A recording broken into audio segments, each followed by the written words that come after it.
What if I told you that your organic kale was grown with slaughterhouse waste? That those pristine organic tomatoes likely depend on the meat industry to exist? Here's the contradiction nobody talks about. Much of organic farming, the supposed pinnacle of natural, sustainable agriculture, relies on byproducts from factory farms and industrial animal processing. Without dead animals, many organic farms would struggle to maintain their yields. Hello, everyone, and welcome to Modern Grower. I'm Diego Diegeo, and today we're talking about the uncomfortable truths hiding in your produce aisle. Last month, I was at a farmer's market and I watched a vegan couple spend $80 on organic vegetables, telling the farmer how happy they were to support cruelty-free agriculture. The farmer smiled and nodded. What he didn't mention, those vegetables were likely grown with bone meal, blood meal, and feather meal, literally the ground-up remains of factory-farmed animals. This isn't a hit piece on organic farming, but there's a massive disconnect between what people think organic means and how it actually works. Today we're investigating why many organic farms need the meat industry, where all these animal inputs really come from, what alternatives exist, and why they're not widely used yet. If you enjoyed this video, subscribe and hit the bell because this investigation is going to get messy. The organic paradox. Here's the fundamental challenge nobody wants to discuss. Organic farming bans synthetic nitrogen fertilizers, the stuff that powered conventional agriculture since World War II. But plants still need nitrogen to grow. So where does organic get it? The uncomfortable answer for many farms is dead animals. The numbers don't lie. Let me hit you with some statistics. According to the 2019 USDA Organic Production Survey, approximately 77% of organic farms use manure-based fertility inputs. The global organic fertilizer market is worth $10.2 billion. Blood meal, bone meal, feather meal, fish emulsion. These aren't just supplements for farms. They're essential. But here's where it gets complicated. These inputs often come from the exact same factory farms that organic consumers are trying to avoid. So I started digging. I researched supply chains. I talked to farmers and industry experts. What I found challenges what we think we know about, quote, natural farming, but also reveals some promising alternatives. Let's trace exactly where these animal inputs come from. Blood meal, the dried blood from slaughterhouses, contains 12 to 13% nitrogen, which is incredibly high. One cow produces about 12 pounds of blood meal. The price, $30 to $50 per 50-pound bag. Bone meal, ground bones from meat processing, provides phosphate and calcium, heat-treated to kill pathogens, often from industrial meat processing facilities. Feather meal, processed chicken feathers, 12 to 15% nitrogen content from industrial poultry operations, 4 billion pounds produced annually in the U.S. Here's the reality.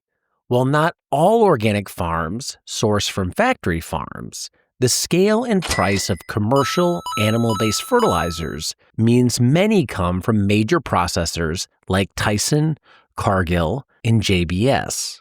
Let's get specific on how much nitrogen different crops actually need. Leafy greens like lettuce and spinach, 150 to 250 pounds of nitrogen per acre. Corn, 150 pounds of nitrogen per acre. Tomatoes, 120 to 180 pounds of nitrogen per acre. Broccoli, 180 to 220 pounds of nitrogen per acre. Now compare to what nature provides. Cover crops, like hairy vetch and clover, can fix approximately 100 pounds of nitrogen per acre under ideal conditions.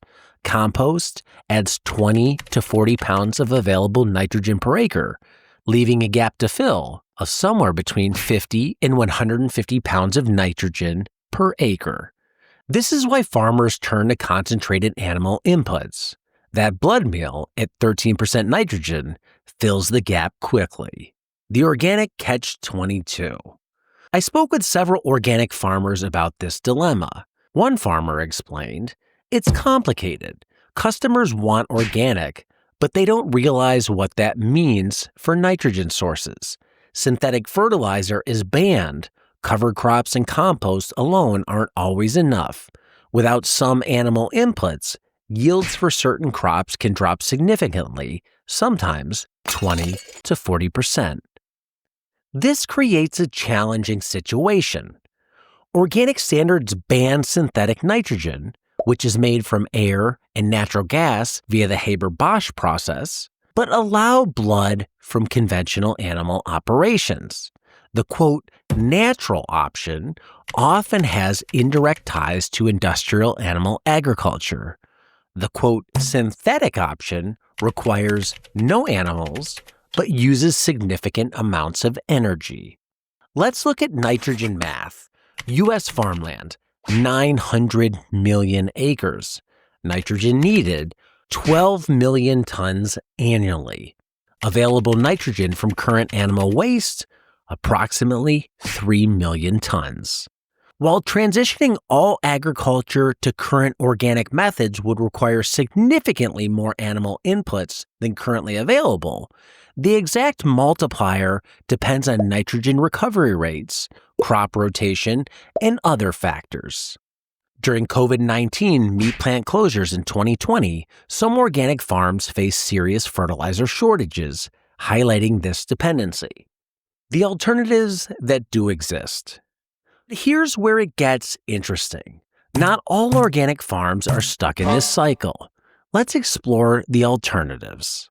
Plant-based compost, lower in nitrogen, being 1 to 2% versus 12 to 15% for blood meal. It requires larger volumes, but builds soil health. Some farms successfully use only plant compost.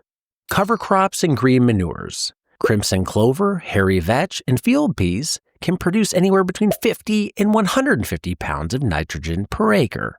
This requires taking land out of production temporarily to grow that cover crop. Innovative solutions being developed. Algae-based fertilizers, high nitrogen, no animals. Nitrogen-fixing microbe inoculants. Fermented plant digestates. Biochar with enhanced microbial communities. Veganic stock-free farming. There are about 50 certified veganic farms in North America using zero animal inputs. Yields can be 20 to 40% lower for some crops. Prices are often 50 to 100% higher, but they prove it's possible. The current reality. Here's what the evidence shows. Many organic farms currently rely on animal-based inputs for nitrogen, sourced from industrial meat processing byproducts, would struggle to maintain yields without these inputs, are indirectly connected to the conventional meat system. But also, not all organic farms depend on factory farm inputs. Alternatives exist and are improving. Innovation is happening in plant-based fertility. The situation is more nuanced than organic needs dead animals. Here's where it gets really complex. Let's compare the carbon impact. Synthetic nitrogen. Production uses 1.5% of global energy. High greenhouse gas emissions from natural gas use, but allow precision application. No animal requirement. Animal-based inputs. Recycles waste products, but perpetuates factory farming systems. Transport emissions from processing facilities, indirect emissions from animal agriculture. Life cycle assessment shows mixed results. There's no clear winner when you factor in all environmental impacts. So what do we do? If you're vegan and buy organic, ask your farmer about nitrogen sources. Look for veganic stock free options when possible, support research into plant-based alternatives, accept that perfection doesn't exist in our current system. If you care about sustainability, local and seasonal might matter as much as organic. Support farms transitioning to reduce animal inputs. Vote with your wallet for innovative growing methods. The long-term solutions being developed: microbial nitrogen fixation enhancement, algae and cyanobacteria-based fertilizers, precision fermentation for nutrients, closed-loop urban agricultural systems. The final verdict: do many organic farms depend on animal byproducts? Yes. Is this the only way? No, but alternatives aren't widely adopted yet. Are we in agricultural transition where even our solutions have contradictions? Absolutely. The next time someone tells you organic farming is more natural or ethical, ask them where they think their nitrogen comes from. The answer reveals the complexity of our food system and the innovations we need to support. But hey, maybe the real revelation isn't that organic has a dark secret. Maybe it's that transforming our food system requires accepting uncomfortable truths while supporting the pioneers working on the solution. That's an idea for modern growers. And if this made you question everything about your food choices, stay tuned here on Modern Grower for more docu-stories just like this, where we look into the environment, farming methods, and their own hidden complexities. Remember to subscribe, and always, until next time, be nice, be thankful, and do the work.